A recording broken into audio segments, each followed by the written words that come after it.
আপনারা সবাই কেমন আছেন? আশা করি আপনারা সবাই ভালো আছেন। বন্ধুরা, আজ আমি তোমাদের একটা রেসিপি দেখাবো। খুব ইজি আর সহজভাবে তোমরা ঘরে খুব ভালোভাবে বানাতে পারবে। তো ১ম এ আমি একটা প্যানে নিয়ে তাতে পরিমাণ মতো ঘি দিয়ে দিলাম। আমি তোমাদের আজ দেখাবো শাহী পানীর কীভাবে রান্না করতে হয়। তো ১ম এ প্যানটার ঘিটা গরম হয়ে গেলে আমি এখানে চৌকো করে পনির কেটে রেখেছিলাম। সেটা আমি হালকা, হালকা করে ভেজে নেব। বেশি ভাজবো না, অল্প লাল হয়ে গেলে তুলে নেব। দেখুন আমার চারিদিক দিয়ে অল্প, অল্প লাল হয়ে গেছে, আমার ভাজা হয়ে গেছে। আমি এবার তুলে নিলাম। এবার ওই প্যানের ভিতরে আমি পরিমাণ মতো সর্ষের তেল দিব। তোমরা চাইলে সাদা তেলেও ইউজ করতে পারো। আমি এখানে সর্ষের তেলের রান্নাটা করছি। এখানে আমি দুটো মিডিয়াম সাইজের পেঁয়াজ দিয়ে দিয়েছি।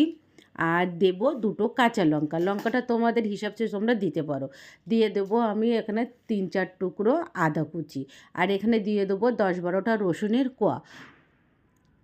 এটা এবার আমি একটু হালকা হাতে নাড়াচাড়া করে নেব। দেখুন এভাবে একটু হালকা হাতে নাড়াচাড়া করতে হবে। আর এই রেসিপিটা খুব সুন্দর, এটা খেতেও ভালো লাগে। আর এখানে আমি নিয়েছি দুটো মিডিয়াম সাইজের টমেটো কুচি। এবার টমেটোটা একটু ওর সঙ্গে মিশিয়ে নিলাম। আর আমি একটু লবণ দিয়ে দেবো যাতে টমেটোটা তাড়াতাড়ি সিদ্ধ হয়ে যায়, সফট হয়ে যায়। টাইম লাগবে না। দেখুন আমার লবণটাও দেওয়া হয়ে গেছে। এবার আমি আরেকটু নাড়াচাড়া করে নিয়ে নেব। আর এখানে আমি দিয়ে দেবো ১০-১২টা কাজু। দেখুন আমার কাজুটাও দেওয়া হয়ে গেছে। এটা আমি একটা আলতো হাতে আমি একটু নাড়াচাড়া করে নেব। প্লিজ, প্লিজ বন্ধুরা তোমরা ট্রাই করো, সাবস্ক্রাইব করো আর কমেন্ট করে জানিও রান্নাটা কেমন হয়েছে। আর তোমরা অবশ্যই, অবশ্যই ঘরে ট্রাই করে দেখো। এটা হোটেলের মতনই খেতে লাগবে। এটা শাহী পানির বলে। এবার আমার ওটা ভাজা হয়ে গেছে, ওটা পেস্টের জন্য আমি রেডি করে নিয়েছি। এবার এদিকে একটা প্যান বসিয়ে দিয়ে তাতে পরিমাণ মতো আমি সর্ষের তেল দিয়ে দেবো। তোমরা চাইলে সাদা তেলেও রান্নাটা করতে পারো বা ঘি দিয়েও করতে পারো। আমি এখানে সর্ষের তেলের দিয়ে করছি। এই ফোড়নের জন্য আমি দিয়েছি জিরে আর এলাচ আর দালচিনি। বেশি মশলা এখানে আমি ইউজ করব না। দেওয়া হয়ে গেছে। এবার আমি যে মশলাটা পেস্ট করে রেখেছিলাম সেটাও আমি এর ভিতরে পুরোটাই দিয়ে দেবো। আমি একটু খুন্তির সাহায্যে নাড়িয়ে নেব, কারণ এটা তাড়াতাড়ি তলায় লেগে যাওয়ার ভয় থাকে।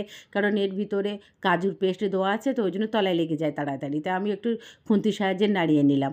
এবার আমি পরিমাণ মতো লবণ দিয়ে দেবো। লবণটা তোমরা দেখেই দেবে, কারণ আমার টমেটোর ভিতরে লবণ দেওয়া ছিল, ওই জন্য লবণটা একটু ঠিক করে দিয়ে দেবে। এবার দিলাম আমি পরিমাণ মতো হলুদ আর জিরে গুঁড়ো, লঙ্কা গুঁড়ো, ধনিয়া গুঁড়ো আর একটু গরম মশলা। এখানে তোমরা শাহী পানিরের মশলা ইউজ করতে পারো। তো আমি ঘরে এই গরম মশলাটা আমার ঘরে বানানো, এই জন্য আমি পানিরের মশলাটা আমি ইউজ করিনি।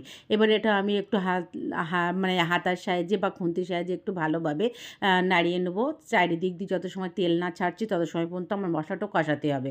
দেখুন এর ভিতরে আমি একটু দিয়ে দিলাম কাসুরি মেথি। মেথিটা দিলে খুব ভালো হয়, ফ্লেভারটাও ভালো আসে। এই জন্য মেথিটা দিয়েও আমি একটু নাড়িয়ে নিলাম। দেখবে যখন মশলাটা চারিদিক দিয়ে তেল ছেড়ে দিচ্ছে বা যখন একসঙ্গে আটা আটা মতন হয়ে যাচ্ছে, তখন দেখবে মশলাটা আমার হয়ে গেছে। এবার আমি এখানে দিয়েছি ২ চামচ টক দই। তোমরা এখানে ক্রিমও ইউজ করতে পারো। আমি এখানে টক দই দিয়েছি। টক দইটা দিয়ে তাড়াতাড়ি একটু নাড়িয়ে নেবে, আর নয়তো দলা দলা হয়ে যেতে পারে। দেখুন আমার কিন্তু দলাই হয়নি, আমি একটু তাড়াতাড়ি নাড়িয়ে নিয়েছি। তোমরা এইভাবেই ট্রাই করে দেখো, আর এইভাবে দেখে দেখে রান্নাটা করেও খুব ভালো লাগবে। আর আমি যে পানিটা ভেজে রেখেছিলাম সেটাও আমি এর ভিতরে দিয়ে দিলাম। দিয়ে আমি আলতো হাতে নাড়াচাড়া করবে, কারণ একটু জোরে যদি তোমরা নাড়ো তাহলে পানিটা ভেঙে যাওয়ার ভয় থেকে যায়। দেখুন আমি আলতো হাতে নাড়িয়ে নিয়েছি। আর এখানে আমি গরম পানি ইউজ করেছি। তোমরা গরম পানিটা ইউজ করবে, খেতে ভালো লাগবে আর ভালোও হবে, কালারটাও ভালো আসবে। এখানে ঠান্ডা পানি ইউজ করবে না। আমি এখানে গরম পানি দিলাম পরিমাণ মতো, আর উপর দিয়ে আমি দু চামচ ঘি ছড়িয়ে দিলাম। দেখুন কি সুন্দর ফুটছে, দেখতে কত সুন্দর হয়েছে। আর উপর দিয়ে আমি একটু ধনেপাতা কুচি দেবো। ধনেপাতাটা দিলে কি ফ্লেভারটাও ভালো হয়, খেতেও ভালো। তোমরা নাও দিতে পারো, তোমাদের হিসাব সে তোমরা দেখে নিও। এবার আমি একটা ঢাকনা লাগিয়ে দিয়ে ১০ মিনিটের জন্য অপেক্ষা করব। দেখুন আমার পানিরটা হয়ে গেছে, দেখুন কত সুন্দর লাগছে। প্লিজ, প্লিজ তোমরা ট্রাই করো।